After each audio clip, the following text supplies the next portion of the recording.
వరి పంట కోత పూర్తయ్యాక ఆ వరి కొయ్యలను కాల్చివేయొద్దని శాస్త్రవేత్తలు, వ్యవసాయ అధికారులు పదే పదే చెబుతున్నప్పటికీ కూడా కొంతమంది రైతులు అదే పద్ధతిని పాటిస్తున్నారు. ప్రస్తుతం మనం వరంగల్ జిల్లా రాయపర్తి మండల కేంద్రంలో ఉన్నాం. ఈ ప్రాంతంలో చూసినట్లయితే ప్రతి ప్రాంతంలో కూడా ఈ వరి కొయ్యలు కాల్చివేయడం అనేటువంటిది జరిగింది.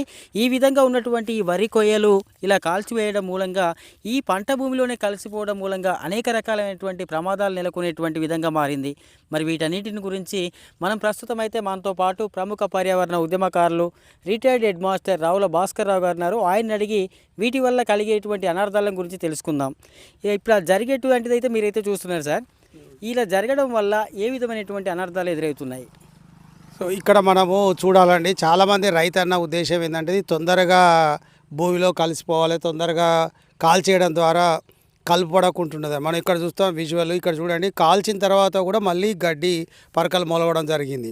అంటే ఇది మనం కలుపుది నిర్మూలించడానికా, లేకపోతే దీన్ని కలియదున్నుకోవడం వల్ల వచ్చిన లాభాల కంటే కాల్చడం వల్ల వచ్చే నష్టాలు ఎక్కువ అనే విషయాన్ని ఇటు ప్రభుత్వం కానీ ఏదో స్టేట్మెంట్ల వరకే ఉంటుంది, కానీ ఖచ్చితంగా ఇది ఒక సామాజిక ఉద్యమం లాగా తీసుకోవాలి. ఇలా తీసుకోవడం వల్ల ఏమవుతుంది అంటే రైతన్నోపుల అవగాహన కలిసి దీన్ని ఈ నేలపై ఉన్న పొరని హ్యూమస్ అంటారు. ఈ హ్యూమస్ అనేది ఏమవుతుందంటే దాన్ని విచ్ఛిన్నం అయిపోతే దాని లోపల వాటర్ హోల్డింగ్ కెపాసిటీ అంటే నీటిని నిలుపుకునే సామర్థ్యం నేల లోపల తగ్గిపోతుంది. ఈ విషయం రైతన్నకు తెలియక తర్వాత చౌడు అనేది పెరిగిపోతుంది. దీనిలో ఉన్న మినరల్స్ అనేవి కూడా బూడిదిగా మారిపోతాయి. తర్వాత ఇందులో వానపాములు కానీ సహజ సిద్ధమైనటువంటి మనకు ఉపయోగకరమైన సూక్ష్మజీవులు కానీ ఇవేమి అన్నీ కూడా నిర్వీర్యమైపోయి మనకు పనికిరా నేల నిస్సారంగా మారిపోతుంది. ఇదే విధంగా ఇంకొక 4-5 సంవత్సరాలు కాల్చినట్టయితే ఇది పంట పండించడానికి అనుకూలంగా లేనటువంటి పరిస్థితికి మారిపోతుంది. అంటే ఇది ఇప్పటికైనా ఈ మనకున్న ఏకైక వనరు ధాన్యాలు పండించుకోవడానికి ఉన్నది నేల ఒక్కటే వనరు. ఆ ప్రకృతి సిద్ధమైన నేల వనరును కనుక మనం పాడు చేసుకున్నట్టయితే భవిష్యత్ తరాలకు మనము కలుషితమైనటువంటి నిస్సారమైన భూములు అందిస్తాం. ధాన్యాన్ని పండించలేం. తక్కువ నేలల్లో ఎక్కువ పండించే పరిస్థితి లేదు. నేలను కనుక నిస్సారం చేసుకున్నట్టయితే మనకు ఆహారం దిగుబడి గణనీయంగా పడిపోతుంది. తర్వాత కరువు ప్రాంతాలు ఏర్పడతాయి. దీన్ని నివారించాలంటే రైతన్నలందరికీ నేను ఒకటే విజ్ఞప్తి చేస్తా ఉన్నా, ఒక రైతు మిత్రునిగా, పర్యావరణ ఉద్యమకారునిగా, దయచేసి ఏ వ్యవసాయ ఆధారిత పొట్టునైనా చెట్టునైనా దేన్నైనా వేస్ట్ను, అగ్రికల్చర్ వేస్ట్ను ఎప్పుడు కాల్చొద్దండి. కంపోస్ట్ చేయాలి, అది మురిగిపోయేటట్టు చేయాలి. దాంట్లో ఉన్న సూక్ష్మ పోషకాలు నేలలో కలిసేటట్టుగా తయారు చేసుకోవాలి. నేలను ఫలవంతంగా మార్చుకోవాలి తప్ప. ఎందుకు మరి రైతులు ఇన్నేళ్ళ నుంచి కూడా చెబుతున్నప్పటికీ కూడా వాళ్ళు పట్టించుకోకపోవడానికి కారణం ఏమనుకుంటారు మీరు? అయితే ఒకటి ఏంటంటే జనరల్గా మన భారతదేశం లోపల సమాజంలో ఏదో ఒక చట్టం ఉన్నది, శిక్ష పడుతుంది అంటే భయం తప్ప, అట్లా ఉంటే తప్ప బంధు గారు దీనిలో ఎవరు అందరూ దాని ఏమంటే చట్టాన్ని ఉపేక్షించడం, తర్వాత ఎవరు పట్టించుకోవట్లేదు, ఏమైతే అందులో ఇది తొందరగా అయిపోతుంది కదా అనుకుంటారు. నిజానికి దీన్ని కలియదుండడానికి కేవలం ఒక 500 రూపాయలు ఖర్చు పెడితే ఈ కాల్చేదానికంటే అది ఫలవంతమైపోతుంది. రకరకాల పదార్థాలు వచ్చినాయి ఇప్పుడు, అవి మురిగిపోవడం, కలియదున్నడం, తర్వాత ఒక చిన్న 25 కిలోల సింగిల్ సూపర్ 250 రూపాయలు ఖర్చు పెడితే మొత్తం మురిగిపోతూ ఉంటుంది. దాన్ని ఉపయోగించుకోవాలి. కానీ ఇట్లా కాల్చేయడం వల్ల చూడండి, ఇక్కడ కాల్చిన రైతన్న ఉద్దేశం కలుపు పడొద్దని. మరి కలుపు అంతా మళ్ళీ మొలిచింది కదా, ఇక్కడ కాల్చినాక కూడా 15 రోజులకు తడవంగానే మళ్ళీ మొలిచింది. అంటే మనం శాశ్వతంగా దేన్ని నిర్మూలించలేము అనే విషయాన్ని తెలుసుకోవాలి. కాల్చడం అనేది అప్రయోజనకరమైనది. ప్రయోజనకరమైన సూక్ష్మజీవులు కూడా మనకు రైతు మిత్రుడు సూక్ష్మజీవులు కూడా చనిపోతాయి.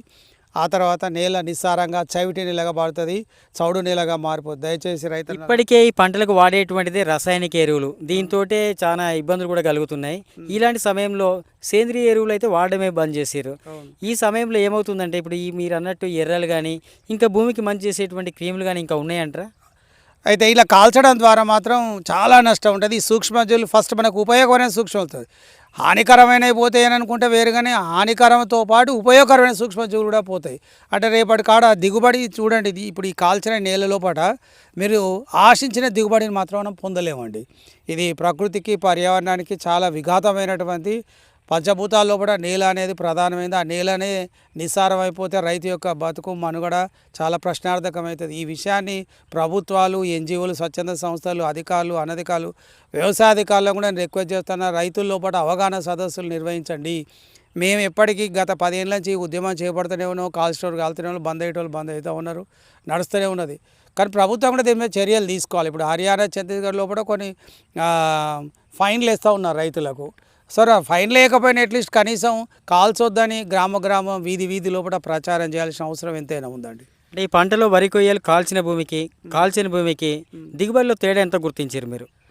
నేను కొంతమంది రైతులను ప్రత్యక్షంగా పరిశీలించి చూసినైతే ఒక 40 బస్తాలు పండాల్సిన ఒక ఎకరం లోపల కాల్చిన దాని లోపల 25-27కి అంటే ఎక్కువ వస్తలేదు దిగుబడి. అంటే దాని అర్థం ఏంటంటే నేల లోపల నిస్సారైపోయింది, ఖనిజాలు లవణాలు లేకుండా పోయినాయి. అప్పుడు దిగుబడి ఆటోమేటిక్గా తక్కువ అవుతుంది.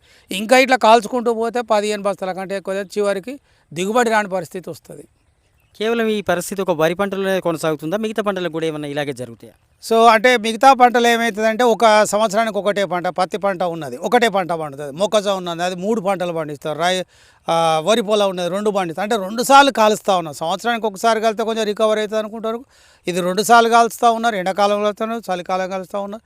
ఎప్పుడు కాల్చడం ద్వారానే ఇది నష్టం ఎక్కువ అవుతూ ఉంటుంది వరి పొలంలో. ఒకవేళ మరి ఈ వరి కొయ్యలు తీసేయాలంటే అంటే కాల్చడం మూలంగా ఈజీ అయిపోతుందని రైతుల ఒక ఆలోచన. వీటిని తీసేయాలంటే ఎంత ఖర్చు వచ్చేటువంటి అవకాశం ఉంటుంది? వీటిని తీసేయాల్సిన ప్రత్యేకమైన పరికరాలు కూడా ఉన్నవి. వీటిని చిన్న పొట్టుగా కట్ చేసేటువంటి పరికరాలు ఉన్నాయి.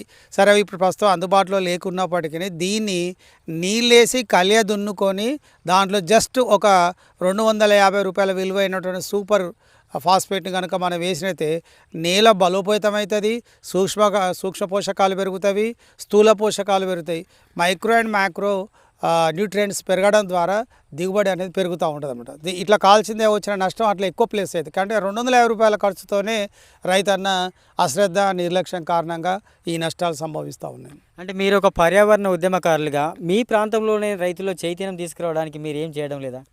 నేను గత 4-5 సంవత్సరాల నుంచి ఇట్లా కాల్చొద్దని రకరకాల వీడియోల లోపల కానీ సామాజిక మాధ్యమాల లోపల పేపర్ల లోపల చాలాసార్లు సదస్సుల్లో పాల్గొని రైతు సదస్సుల్లో పాల్గొని చెప్పడం జరుగుతూ ఉన్నది. కొంతమంది రైతన్నలు కాల్చడం లేదు, దాన్ని అర్థం చేసుకొని అనుసరిస్తూ ఉన్నారు, దాన్ని పాటిస్తూ ఉన్నారు. సంతోషం. కొంతమందికి ఇంకా అమాయకులు ఉంటారు, కాలితే తొందరగా అయిపోతుంది కదా అనేది. కాలితే తొందరగా అవ్వడు, తొందరగా నష్టం జరుగుతుంది అనేది విషయం గమనించాలి. ఇదండి పరిస్థితి. ఇక్కడైతే ఎంతోమంది రైతులకు ఎన్నిసార్లు చెప్పినప్పటికీ కూడా ఇదే పద్ధతి కొనసాగడం అనేటువంటిది జరుగుతుంది. ఇలా కొనసాగడం మూలంగా కొన్నేళ్ల తర్వాత ఈ భూములలో పంటలు కూడా పండించుకోలేటువంటి పరిస్థితి నెలకొంటుందని పర్యావరణ ఉద్యమకారులు రావుల భాస్కర్రావు గారు చెబుతున్నారు.